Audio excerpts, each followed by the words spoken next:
Good morning, everyone, and welcome back. It is FBC Radio Live. It is Friday. It is the 1st of December. That's right. We are closing out 2023. We are getting ready for the home stretch of the NFL season. And, John, you know what? We actually got a pretty entertaining Thursday night football game last night. The Dallas Cowboys outlast the Seahawks. And you know what? I think I got to throw in the towel on Dak, man. I've been harsh on him for a while. Kind of really, really tough grader. I thought he had a, really tough finish last year. A lot of turnovers, and there were times early on this season where he was kind of, he didn't kill that habit. But his last 5-6 games, he's been phenomenal. And I can only knock the competition for so long, especially when you look at the landscape of the NFL and you're like, wait a minute, who has played a great schedule? Like seriously, I mean, I get it. Like there's some teams when it's like when you beat up on the Giants and teams like that and the Commanders, there's going to be doubt because, well, those teams just really, really aren't that good. The Giants in particular. But at a certain point, though, John, I mean, we've talked about every quarterback in this league, or at least, I have, and I've avoided giving Dak the credit, and not for any sort of personal vendetta. I just, again, always thought he was a pretty good quarterback, not a great one. He's been playing really great, and last night he was pretty great again. You look at it in the last 6 games, 21 touchdowns, 2 interceptions. For the season, 26 touchdowns, 6 interceptions. The team's 9-3. If they get to 12, maybe even 13 wins, even if they don't win the division, he's clearly in the MVP race at this point because we know it's a quarterback award for the most part, and you can make a case that his numbers this year are better than any other quarterback. When you look at the touchdown to interception rate, the passer rating, the fact that his team wins, he's done it in come from behind fashion. He had to put up 41 points last night to win because Seattle was pretty much matching points back and forth with Dallas. There were no punts in the game, so obviously the pressure's on the quarterback. So Dak is in the MVP race for sure. In the last 6 games, he's been the best quarterback in football without question. Again, when you're 21 touchdowns, 2 interceptions in a 6-game stretch, that's outstanding. Well, look, I mean, and quite frankly, I mean, there's a way that he could potentially be leading that race by the end of the week.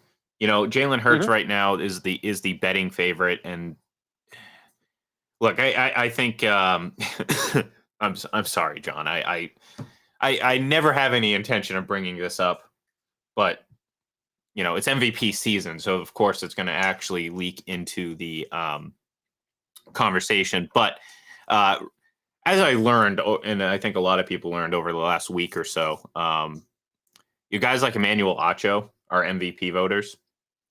So I've over the last handful of years, I've started to look at that award and a lot of awards very differently. And I think, we're not going to agree on 2021, but I also think that we both agree that the awards now feel far more like a popularity contest than anything.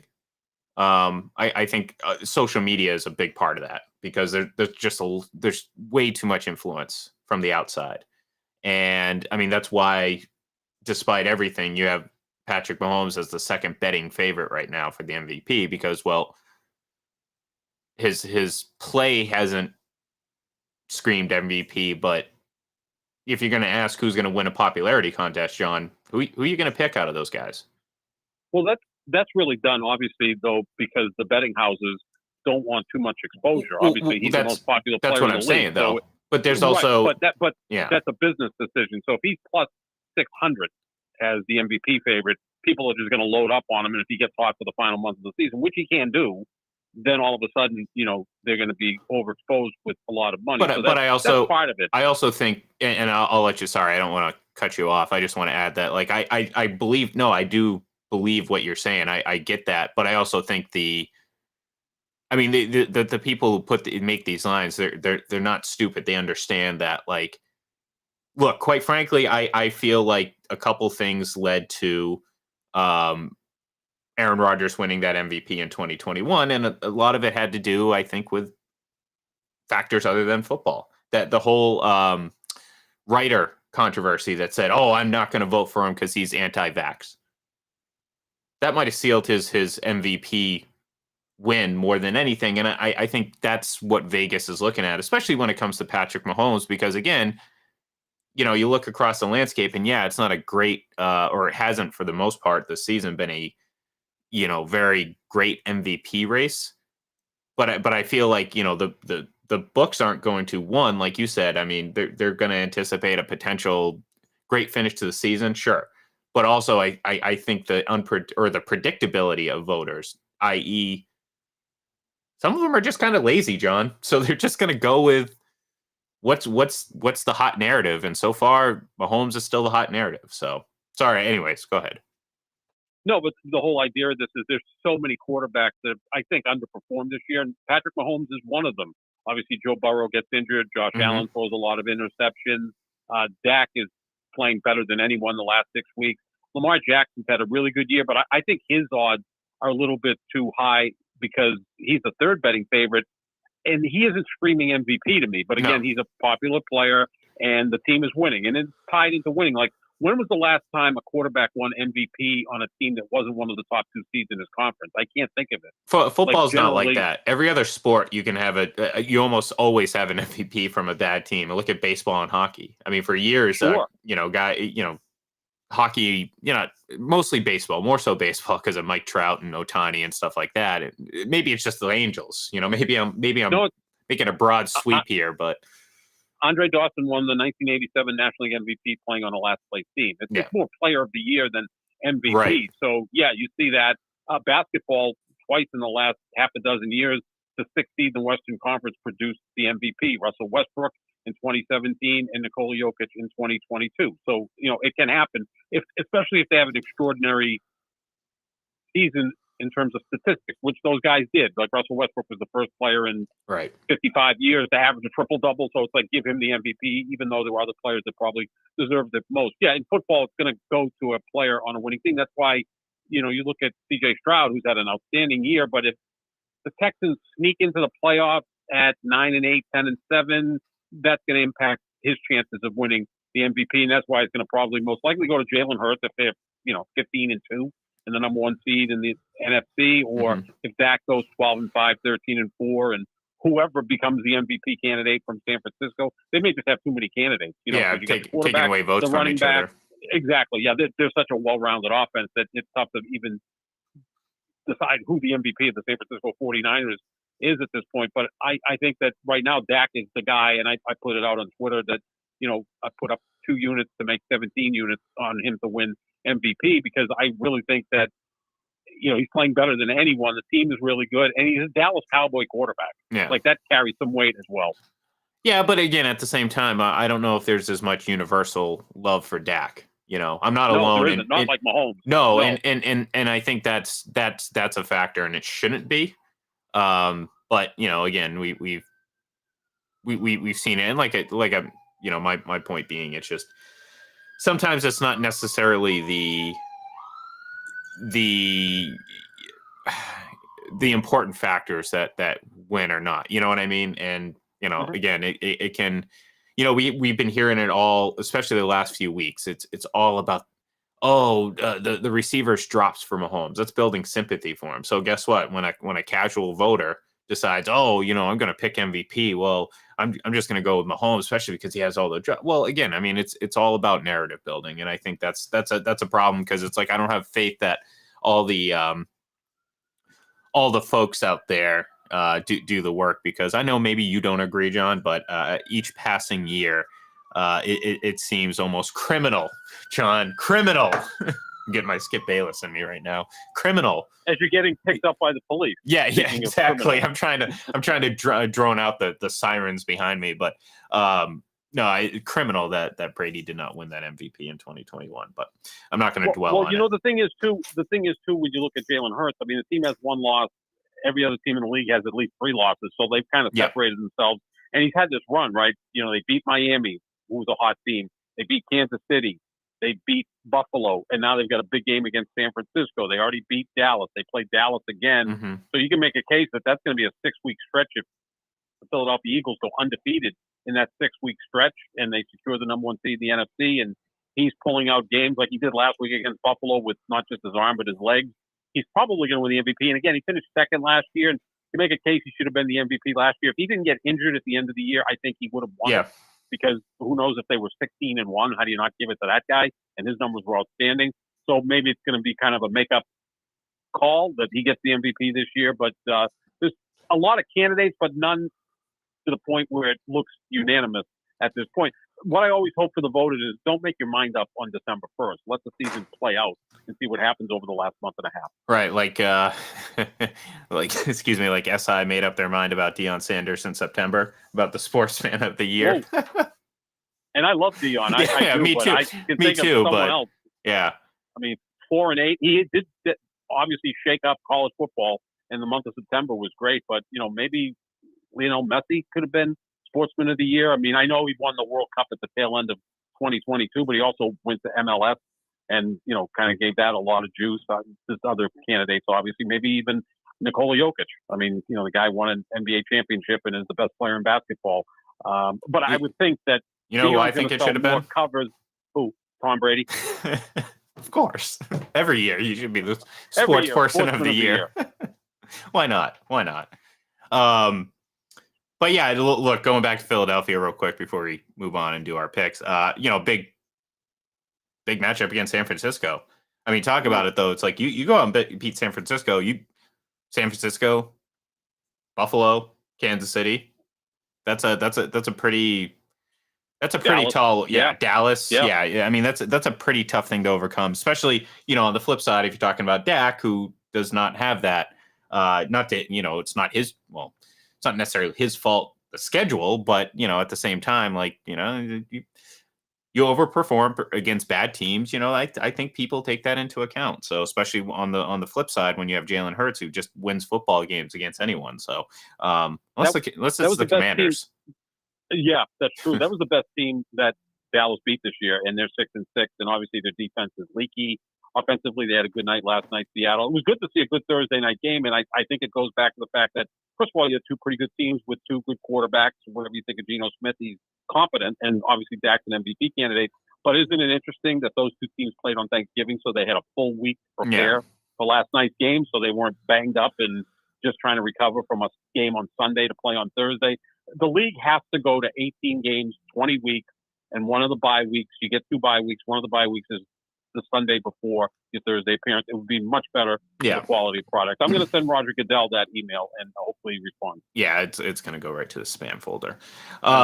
It's sad but true. But no, it's I 100% agree with you. If you're not going to get rid of Thursday night football, you gotta figure something out. So, anyways, all right. So let's do our picks for the week because got a decent amount of games. We got 12 games, John, on the docket between tomorrow and Monday night. So we will start in New England.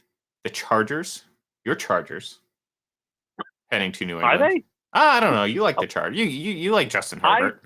I do like Justin Herbert. He's not Joe Burrow. There was a point where when Rodgers, I had to make a decision on who was going to be the next guy. And originally it was going to be Justin Herbert, but now it's Joe Burrow. Yeah. And, Rodgers plays by the end of the year. I think I have two good quarterbacks there, but I think I got the right one in Burrow. Well, speaking of Rodgers, I think it's absolute BS that he's even there's not a shot that he comes back and plays football. I mean, I think this is look, maybe I'm being a cynic, maybe I'm whatever, but this is all to me a publicity stunt in some way. Just Aaron Rodgers, a publicity stunt. I'm shocked. Yes, you think he likes attention? Really? Aaron Rodgers going out of his way to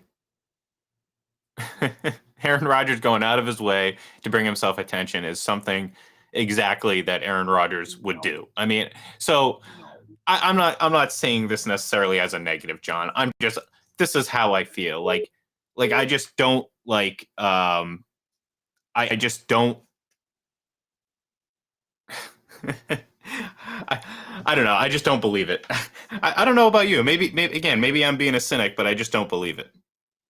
Well, I mean, what's the benefit? I mean, you hope he doesn't come out and re-injure the thing if it's not fully healed. That offensive line is putrid. They're not going to be playing for anything. I mean, by the time he's ready to come back, they're 4-10. I don't know what the point is.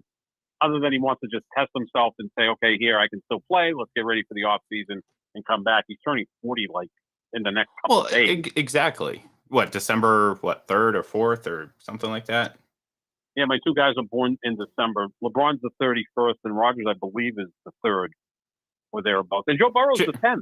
Well, check your calendar. I know you have it all marked up and everything. I've got it all marked up. I'm sending him a birthday card shortly. I got to get it to him in the mail as soon as I can. That's awesome. I got to send out my. It's almost Festivus, so I got to start sending out some of my cards. Sorry, I lost my train of thought. Back to the Chargers and Patriots, right? I do that occasionally. I gotta try to get you off the Kruger. You couldn't smooth a silk sheet if you had a hot date on a Friday night. It's like I'm like, what? I think you know what? I wish I still had that, but I do have. Until you pin me, George. Festivus is not over. Yeah, no, I got to go through these again. I haven't like updated my my soundboard in a while. Oh, here we go. I lost my train of thought. There we go. I knew I had it somewhere. When does Aaron Rodgers do his airing of grievances? It's probably like 17 hours long. Every Tuesday on Pat McAfee. Pretty much. Yeah, exactly. You're right. It's a full hour. Dude, he is not limiting his airing of grievances to one day. Are you kidding me? No, every week. You're right. But you talked about the Chargers and again, the Burrow-Herbert thing. So Burrow's my guy. Now, I do like Justin Herbert. I remember when Brady was a free agent, I was convinced he was going to go to the Chargers.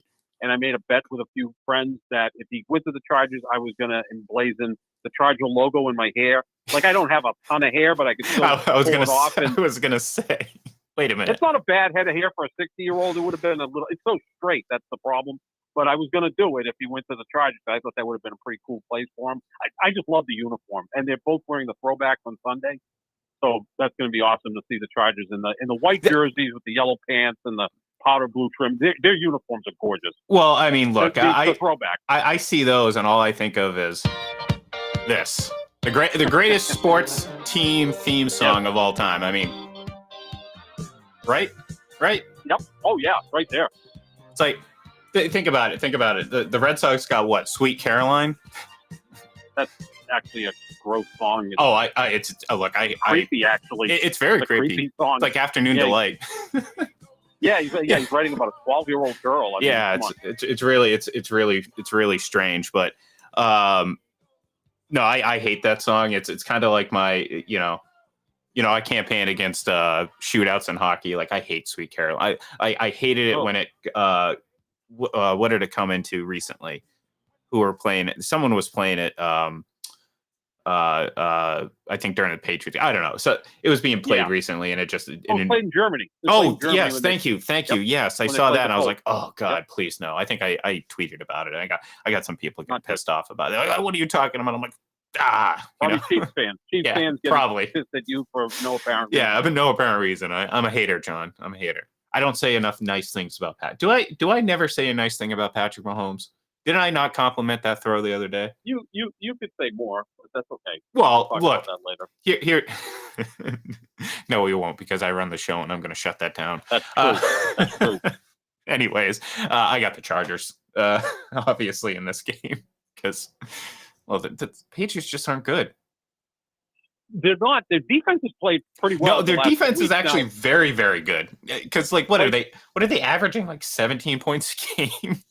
Yeah, it's not bad. I mean, the problem is the last few weeks have been Gardner Minshew, then a bye, then Tommy DeVito. But at the same time, they cannot generate pressure since Matthew Judon went down. He is still the team's leader in sacks, and that's crazy, isn't it? It is, but it's a double-edged sword, because you look at that, you're like, oh wow, man, if only they had Judon and Christian Gonzalez didn't get injured. Not that it would have really mattered, because the offense still can't score any points, but you know what I mean? Like it's at least it's something to really glam onto. You can't really do that now. Now, on the flip side, it's like you lose one player and your pass rush goes completely out the door. That's a problem. So it's a double-edged sword. You can look at it glass half full, glass half empty. I'm going to try to say glass half full because despite, again, the Patriots have been a mess offensively since Brady left. Defensively, they've been kind of the same team that they've always been. Like, this team is no different than what they've been for years. But the problem is, for years, John, people were convinced that they had a legendary defense that carried Tom Brady. Well, no, that's not the case. They had a couple really good units. I think of look, 2007 was just on both sides of the ball. They were a beast. I think they were top 3 in every category, maybe top 4.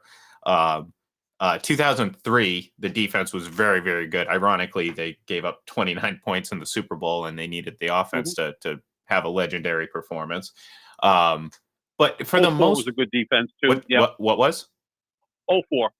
Yeah. Defense, but it was starting to get old. Yeah. Because Ty Law got injured like 6 games in, and you had Troy Brown playing defensive back at one point. So exactly. But it was still a good defense. But 03 was their best defense, probably the best defense this franchise has ever had. But the defense has been okay.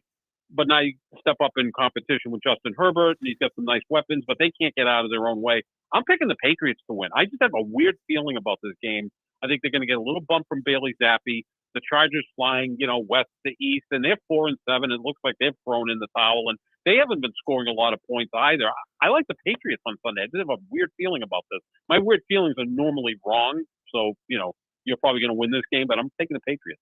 I don't need that. I need them to get it. Like I said, let's go better draft pick season. I mean, again, they have again.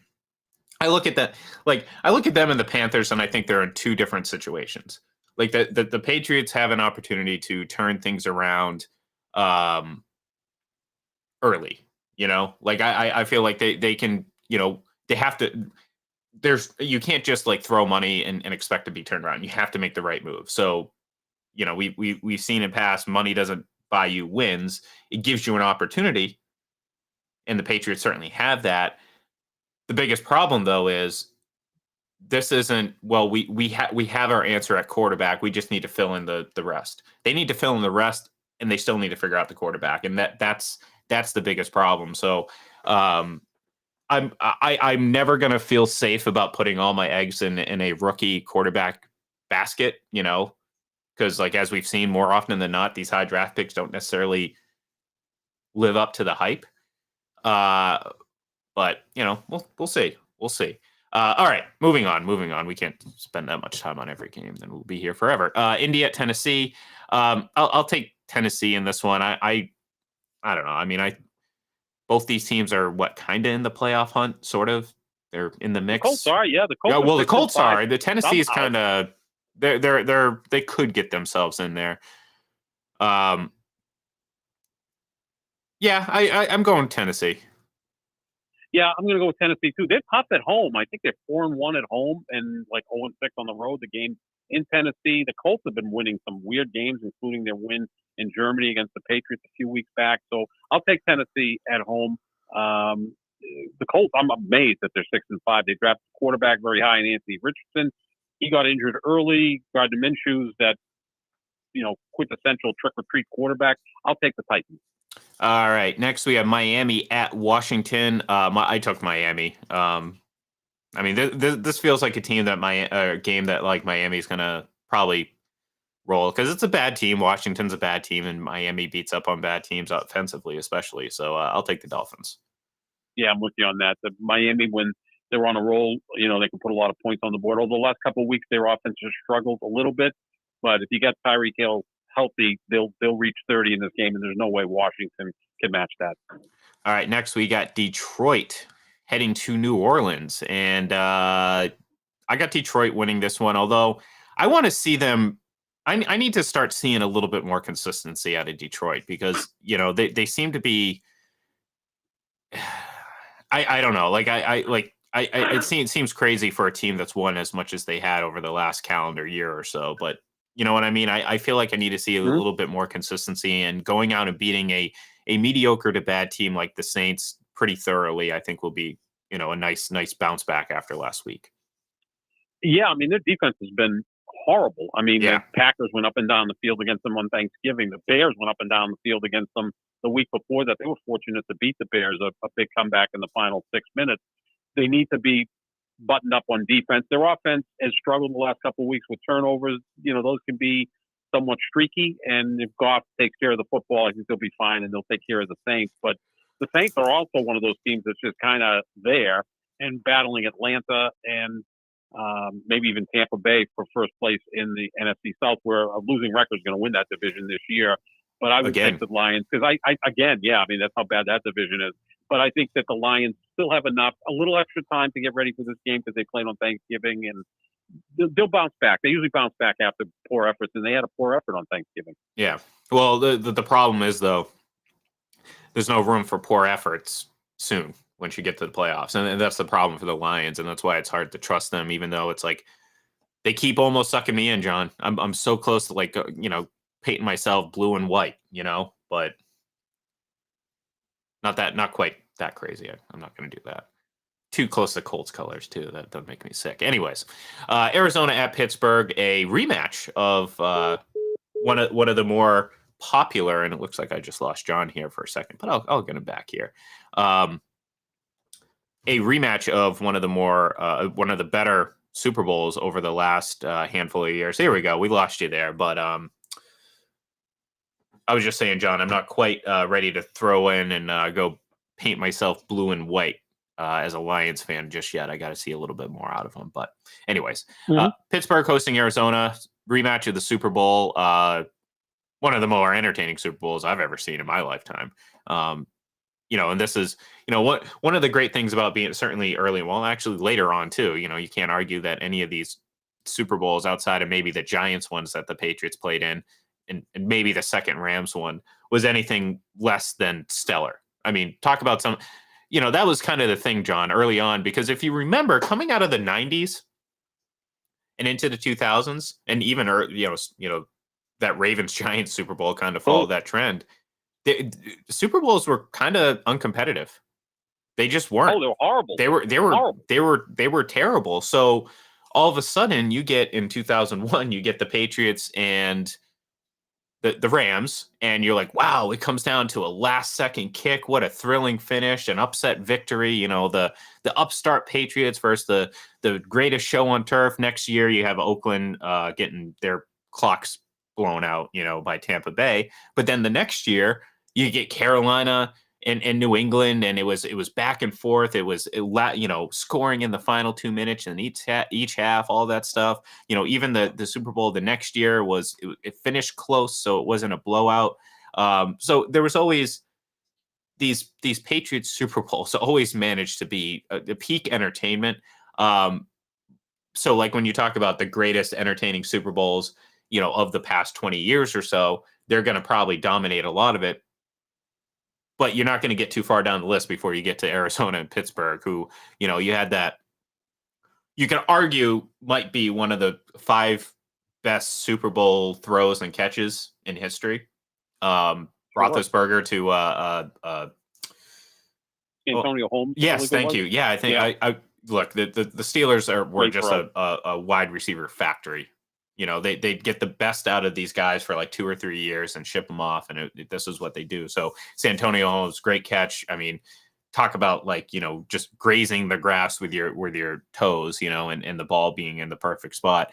But you get the James Harrison return for a touchdown, the 99 yards, the big plays by didn't Larry Fitzgerald take like a slant like 75 yards for a touchdown, and just watching him like gallop towards the end zone was majestic, John. That was majestic. So it's like a great game. It was an unbelievable game. I just remember Harrison, that 99-yard interception return for touchdown, was the last play of the second quarter. Yeah, so he couldn't, literally a 14-point swing. That was enormous. And he couldn't go down.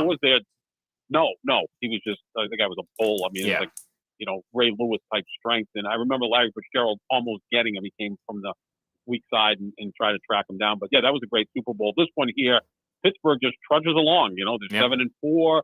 They struggle on offense, although they did better last week. That was the first game all year. They cracked 400 yards of offense with a new offensive coordinator. I think they'll take care of business against Arizona. All right. Next, we have the Jets hosting Atlanta. Oh, and I I picked the Steelers too. I can't remember if I actually said that or not. But Jets at Atlanta, or Atlanta at the Jets. I took Atlanta because, well, the Jets just can't score. I mean, they can't. They're like the Patriots. They may play pretty good defense, but they just can't score points, which means, well, you lose to teams like the Falcons and the Giants. So yeah, Atlanta. Oh, lost John again. Apparently, up in the woods of New Hampshire, it seems to give off some pretty bad reception. We got you I'm back. back. Are you back? Okay, I'm good, back. good. All right, I picked Atlanta. Yeah, I'll go with Atlanta. Jets literally cannot score. I mean, Yeah. it's like baseball teams that average more runs than the Jets have average points in this stretch here. So yeah, go with Atlanta. They're still in playoff contention. Yeah, no, surprisingly. But speaking of two other teams that are actually in playoff contention, it could be a sneakily good game, and something we probably didn't expect at the beginning of the year. Denver at Houston, and again, give credit where credit's due. Russell Wilson's having a much better season than he was last year. Denver defense has completely turned it around since that 70-point disaster earlier in the year. Excuse me, to Miami. I do like Houston here, though. I think at home, this is a very close matchup. You're pretty much you're only getting the home advantage in the spread. It's at +3 right now.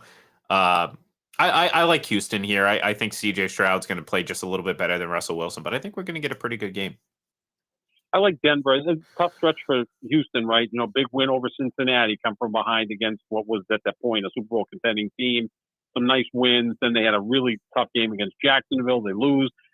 Not that they'll be flat in this game because they're a young, energetic team and the quarterback's playing at a high level. But I like Denver here. They're playing really well on both sides of the ball at this point.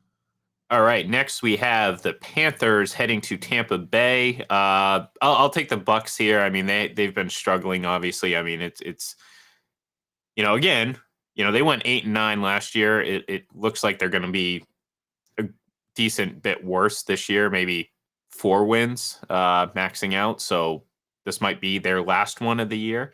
Doesn't mean they haven't been competitive, but this is the reality. I mean, again, people talk about them as being this. They were the super team. I mean, in this particular game, I like Carolina. I know they're changing. Oh, really? Oh, okay. Hey, get their second there you win, go. And that'll be a good thing for the Patriots. Yeah. Hey. I want Carolina to win too for that very reason. But I do think Tampa will squeeze this one out at home. But I would not be surprised if it, like you said, goes the other way. So. San Francisco at Philadelphia.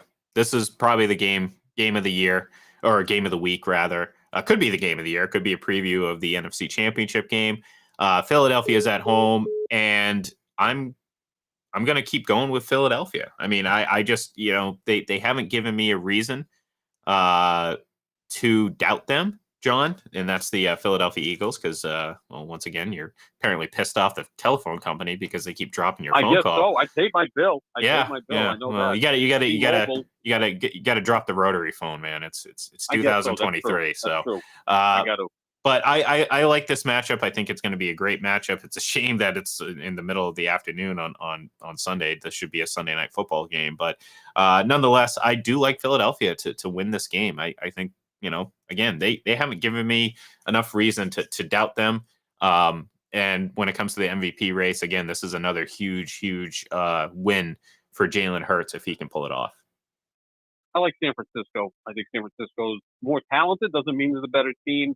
And Philadelphia's had that stretch of a lot of competitive games against really good teams, and I think San Francisco is going to find a way to win. I just want to also say that I like Carolina over Tampa in an upset because that's good for the Patriots. If Carolina wins, that gives the Patriots a little bit closer chance to get to the first overall pick. Carolina doesn't own their own pick. It belongs to Chicago. So Carolina is going to play, and they got a new coach this week. So I like Carolina. But in this game, I do like San Francisco. All right, next we have Cleveland at the Rams. Joe Flacco. If Joe Flacco can come back, Tom Brady can come back. Come on now, Tom. Sure. Come on, Tom. I know you don't like your kids that much. So I got Cleveland in this one. I mean, the Rams have been playing some surprisingly okay football, but Cleveland's defense has been really good. And I don't know. I just don't have a lot of faith in the Rams ultimately. And I'll I'll roll the dice with Cleveland. I'll go with Cleveland again, as I oftentimes say. In a game like this, give me the team with the best unit on the field, and Myles Garrett is expected to play. Cleveland's defense will be the dominant unit on the field. Give me the Browns. All right, next we have Kansas City heading to Green Bay. Green Bay coming off a pretty impressive win last week.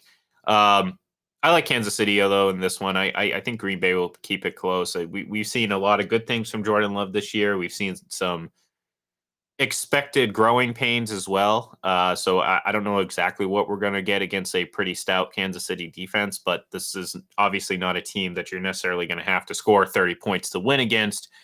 If the Green Bay offense can get rolling early, maybe they can take advantage of it at home. So I don't think it's going to happen because I'm taking Kansas City, but we'll see if they can keep it competitive. Yeah, I like Kansas City. Spotlight game. They're usually pretty good in these. I'll take the Chiefs over the Packers, who had a nice win on Thanksgiving in Detroit, but Kansas City a step up for the Packers. Last but not least, Cincinnati at Jacksonville. I like the Jaguars basically because Joe Burrow's not here. Because if it was the other way around, I'd be probably taking Cincinnati. So, the spread is big. 8.5 points when I picked it. I don't know if that's necessarily a pro because, the Jaguars, they've had their struggles as well, but I think they'll be fine against this team because, again, they just don't have Joe Burrow. So, yeah. Big difference. Yep. I like Jacksonville to win. Cincinnati might keep it close. They're still a decent team, but without their star quarterback, they're not going to contend the rest of the season. Jacksonville will get to 9 wins, which, would pretty much put them in the driver's seat for the AFC South crown. Not necessarily. If Houston wins too, they're not too far behind. I know. You know what I mean? It's a couple of games back, but yeah, they're still in it. And then tiebreaker, they split their 2 games. Yeah, I wouldn't with this much time left in the season. I would not feel comfortable still about Jacksonville because it's like again, I feel like I'm just waiting for the other shoe to drop. Like they're going to go out and just have at least one more very just head scratching performance, in my opinion. Well, this season. they are 14-4 in their last 18 games going back to last year, so that's pretty good. Well, good for them, John. Good for them. During that time, the Patriots are 4-14. So there's that. That makes sense. That ended on that note. That makes sense. So yeah. Anyways, we'll end it all together right there. We're never coming back. That's it. It's over. Anyways, excuse me. No, excuse me. Now I'm choking. I'm just in the final stages of getting over being sick, so I got a lot of energy and but there's still some lingering effects that I can't I can't talk too much too quickly because then all of a sudden that congestion starts to catch up to me again and it could be disastrous. But anyways, we're gonna say goodbye for the day, for the week. We will be back on Monday though to kind of recap what we saw over the weekend and talk about where we were right and ignore where we were wrong. So thank you everyone for tuning in and have a great weekend. Enjoy the football games and we'll talk to you then.